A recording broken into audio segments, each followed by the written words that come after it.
Let us pray. Holy God, may the words of my mouth and the meditations of all our hearts be acceptable to you, O Lord, our strength and our Redeemer. Amen. Oh, I forgot my clicker. Each time I have to make at least one tech thing I forget. Sorry about that. Good morning. Zao an. Gao za.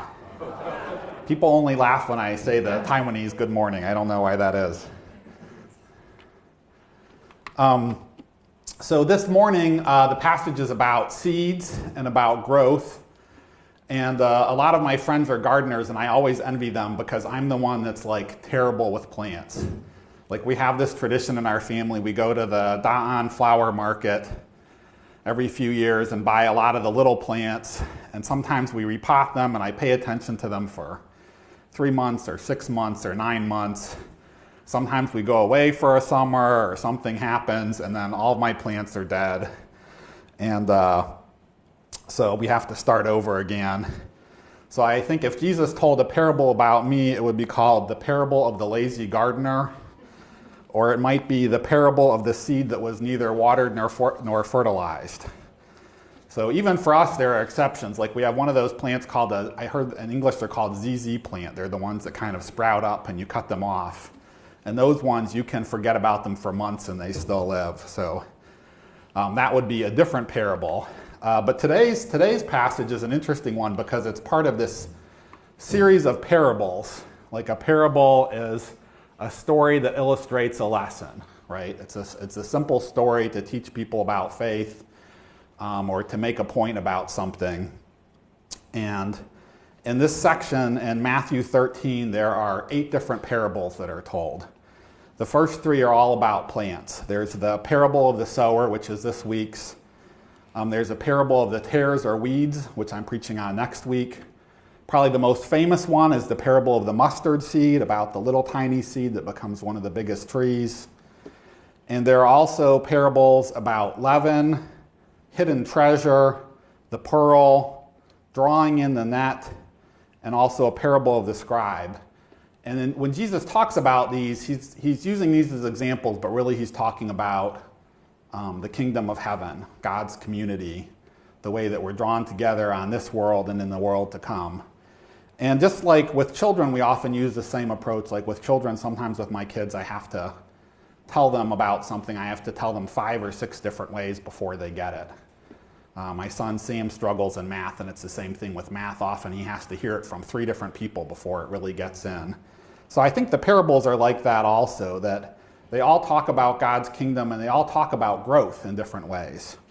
They tell stories of when growth doesn't happen or when it does happen, and they use these everyday images. Like in Taiwan, you don't have a lot of like individual gardens, but I remember one of the things that amazed me once is I looked up a building once and I realized it was basically a vertical garden all the way up. Everybody had their little plant boxes and trees and things outside their house.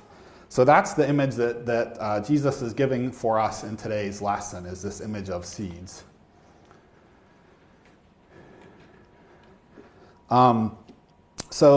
Today's reading has there are like sort of several teachings on seeds, and they're very similar. Like actually the one next week sounds a lot like the one about thorns and plants.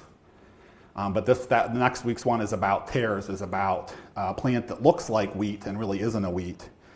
And in this passage, one of the things that's kind of interesting is Jesus is it's sort of like they say, don't explain a joke, but for the parables, Jesus tells the parable and then he also explains it. So today I'm doing that a little bit also. I hope it's not too much for people, but I think it's interesting to see how he gives us the story and then he explains it again. And then we can think about how it applies to our own lives. This is the reading for today. As it says, Jesus told them in many parables, saying, "Listen, a sower went out to sow, and as he sowed, some seeds fell on the path, and the birds came and ate them up." So this is the first of 4 different types of things that happen to the seeds that Jesus talks about. And in this one, the seeds go out and birds come along and take them away. So the farmer can't control the birds. Sometimes we plant the plant and the seeds just disappear. They get eaten up, right?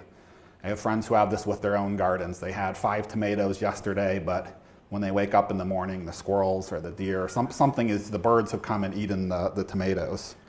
So the second example is other seeds fell on rocky ground where they did not have much soil, and they sprang up quickly since they had no depth of soil. But when the sun rose, they were scorched, and since they had no roots, they withered away. So sometimes the soil looks good as the sower sows the seed. Sometimes they see a patch and every patch of ground gets the same seed, right? It goes throughout the whole field, throughout the whole area. But some of the patches, they don't get water and they can't handle the hot sun. I know this is also often in the newspapers in Taiwan, they'll talk about the situation with the crop right now. How is heat affecting it, and especially how is water affecting it? So in this case, the seed does what it's supposed to do. It starts to grow, it puts down roots, but the soil won't handle it. It won't survive in that soil, and so it dies and falls away. The third example is verse 7.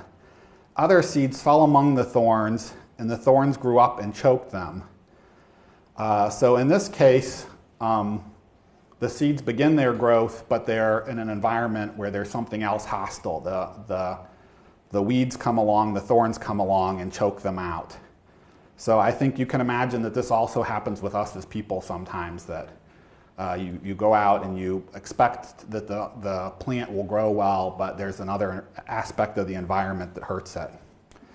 And then Jesus' final example is the one that we really think about. Other seeds fell on good soil and brought forth grain, some 100-fold, some 60, some 30. And then Jesus concludes it with the words he often says, "Let anyone with ears listen." So he's saying this is the end of the parable. These are the 4 different ways that growth can happen.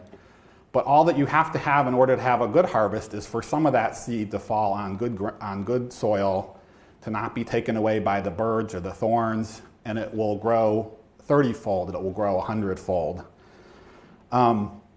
So Jesus also has an interpretation of it where he goes through it line by line and talks about what each of these things means. So he applies the passage to the kingdom of heaven, and we can sort of see 4 different situations that he gives. In some cases we hear, but before the kingdom takes root, the seeds of growth are snatched away or gobbled up. He says this one endures for a while. You see it looks promising, but then it's taken away. Sometimes we hear and respond, but our reaction is short-lived. Soon we're back to our normal selves. When trouble or persecution arises on account of the word, that person immediately falls away. So this seed can't handle the tough ground. It just won't survive there in its conditions. Sometimes our intentions are good and we hope to respond, but we're distracted. Jesus speaks of the care of the world and the lure of wealth, that the plant looks promising at first, but it has these weeds, these thorns around it, which stop it from growing. And then in the final situation, Jesus says, the seed falls on good soil and brings forth grain. So the main image for Jesus in this section is God's reign and how we receive it, or more often do not receive it. So sometimes I think preachers have used this to describe different people, like some people act this way and other people act that way and others act this way. But for me, especially as I read it, I thought about my own life and how my own life often feels like the same type of experience of casting seeds and wondering what will happen to them, like which ones will take root and which ones won't. So my experience isn't that I'm the seed that fell on good soil. I don't want to act like I'm the good one who grew, but instead I think it's rather that I can look at my life and see how sometimes I scattered seeds and it just flew away. Some died before these seeds could flourish. Others maybe were choked out by the situation I lived in, but still others grew, and when they grew, they really grew a lot. And I hope that you have that experience also. So I can see how at times when God gives growth, it really flourishes in my life.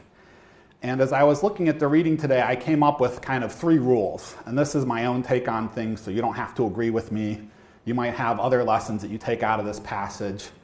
But one of the things that was helpful for me to see was that growth is often the exception, that when you look at all the seed that's put out there, in the first 3 situations it fails to take root. That a lot of times in our life, we want to think that if we put forth effort, we're going to see an immediate result. But sometimes, when we cast those seeds out, there's no deep root that it takes. A second lesson was that we seek to grow, but it's God who gives the growth. So the seed is all the same in the story. It's not, this isn't the parable of like 4 qualities of seed. This is the parable of 4 different conditions, that the seed is put in these 4 different places, and in each place it has a different reaction. And I think the same is true for us also, that as people, often I might put the same amount of effort or feel the same amount of desire to be good at something or to do something well or to pursue something, but ultimately the growth comes through God. I don't always know why one patch of soil doesn't take, but another patch really grows abundantly. And then the third lesson is that the growth can also exceed our expectations, that often when we look around, we think we sometimes are also surprised because it feels like we do the same thing we've always done, and then we see rich growth in our life. And that might be like spiritual growth or personal growth, might be growth in our family or in our community, but we can't plan for it. It's something that God gives us. That's why in the church, we talk a lot about grace and about God's unexpected plans for us. So these were sort of the lessons I took from it, and I've seen it in my own life in different places. I've talked sometimes about how I came to Taiwan, and when people ask me to come to Taiwan, how I came to be in Taiwan, they often expect like a linear growth, but instead it was different things happened. Like in high school, I was really bad at French, and then in college, I took a little bit of French, and then that let me take 1 summer of Chinese. And then I lived in Beijing, and I joke, Beijing was too big. And I lived in Singapore for a year, and I joke Singapore was too small. And then I had this next door neighbor, Chen Changran, the principal during seminary, and he introduced me to a Taiwanese American church, and then that was how I came here. But looking back, I tried all different kinds of things in my life. I tried language and music and history and these different things, and I enjoyed them all. But in some of them, there was no obvious growth, and in other ones, the path became very clear. And my guess is that it's like that for you all in your lives also, is that you continue to put forth the same amount of work and the same amount of effort, but sometimes you're surprised when the one plant still survives, when the one seed really takes root and grows and lives. And I think for Shuanglian, this is also a kind of time like that, where for the English ministry, this is a chance also to cast seeds. And in some sense, casting seeds is what we've done all along. So last week I talked a little bit about, or 2 weeks ago I think, 3 weeks? I'm losing track of touch of time this summer. A few weeks ago I talked about interim times, that there are these times in life where we're between plan A and plan B, and we live in an interim time, and I talked about how I had taken even a course on interim ministry, on how do we live in between different times. And I said in Shuanglian, I've also seen how at different times the church has done different things. So I remember in the past we've done Christmas events and Easter egg hunts, and there's a bilingual fellowship and small groups and music groups. There have been a choir at times, right? Coffee hours and lunches, adult education classes, film series. That over the years, this church has tried a lot of different things.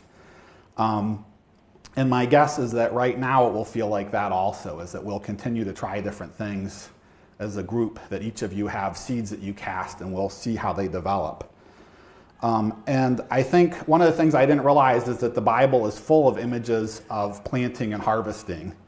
Our psalm for today, if you go back and look at it too, it's all about growth and the harvest and plants. And for modern people, often we don't have that same exact experience. Like if we do gardening, we're usually doing a little bit on the side. But for me, that image of seeds is one that really helps me. So I hope that you all will also think of this as a time when you can cast seeds in different directions and see what happens with them. It's not my favorite book. Personally, one of the books I find pretty boring in the Bible is Leviticus. But one of the things buried in Leviticus is like rules for crops, that every 7th year you give the crops a period of rest and a period of change. So I think in some sense, like that interim period or the in-between period should be built into our lives, whether we plan for it or not. Sometimes God gives us this time where we lay fallow, which is the word for when you just let a plant, a whole field relax for a season. So my hope for English ministry is that you'll also have this time where you can lay fallow for a while and think things through. You can hear different voices from the front.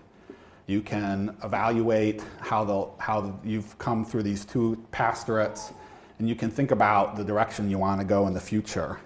So my prayer for you is that you'll trust that in laying down seed, even while most of it won't root or thrive, that enough of it will be there that in the fall there will be a harvest. At the end of the summer, God will provide a harvest. So for us in these hot summer months, I think we also pray and hope that God will give us that harvest in the future and will slowly make God's plans for us clear. Let us pray. God, you are the God of all creation, the God who makes birds and deserts and thorns, the God who made the wheat and the weeds. You are the God who gives growth, sometimes unexpectedly, abundantly, miraculously, extravagantly. You are a God who takes what is tiny and makes it great, a God who takes a handful of seeds and makes a feast of it. Holy creating God, take the tininess of our life and give it growth and greatness also. Feed us on the bread of your table. Show us the ways of your heavenly community. Amen.